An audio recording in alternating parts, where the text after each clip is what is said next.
C'est officiel, les États-Unis, l'Allemagne, la Suède, la République tchèque et plusieurs pays membres de l'OTAN s'opposent au discours défaitiste de Macron.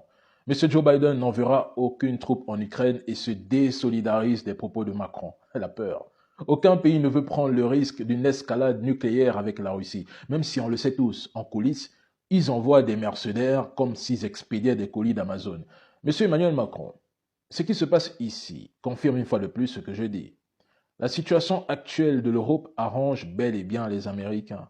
La France est inféodée à Washington. L'Europe est assujettie à l'État profond américain. En Afrique, précisément au Niger, lorsque vous avez voulu intervenir, M. Joe Biden s'est désolidarisé de vous. On se rappelle tous cet épisode. C'est le même Joe Biden qui vous a mis un poignard dans le dos concernant les sous-marins australiens. C'est toujours les mêmes Américains qui instrumentalisent Bruxelles pour déstructurer et ruiner les pays européens. C'est encore eux qui n'hésitent pas à vous foutre la honte en public. La construction européenne est une pensée américaine. Votre monnaie européenne, l'euro, a été pensée par eux. Il y a des archives, il y a des preuves. Ce sont les mêmes qui ont mené une guerre idéologique, une guerre psychologique et même une guerre médiatique à Charles de Gaulle afin de le déstabiliser. Ils ont voulu imposer la monnaie drapeau à la France. C'est votre histoire, monsieur Macron, et non la mienne. Mitterrand disait ceci: les Américains veulent un pouvoir sans partage sur le monde. C'est une guerre inconnue, une guerre permanente, mais le plus important, une guerre à mort. Charles de Gaulle a refusé d'être un protectorat américain.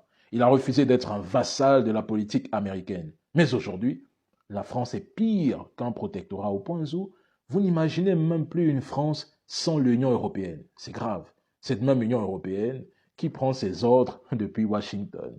Voyez-vous, monsieur Macron, ce qu'on retiendra de vous, c'est que vous êtes un va-t-en-guerre, le seul depuis pratiquement un an qui veut le chaos dans d'autres pays, l'homme qui réagit par émotion sans réflexion. En principe, vous devriez être destitué parce que 80% des Français sont contre vous et ne se reconnaissent surtout pas en vous.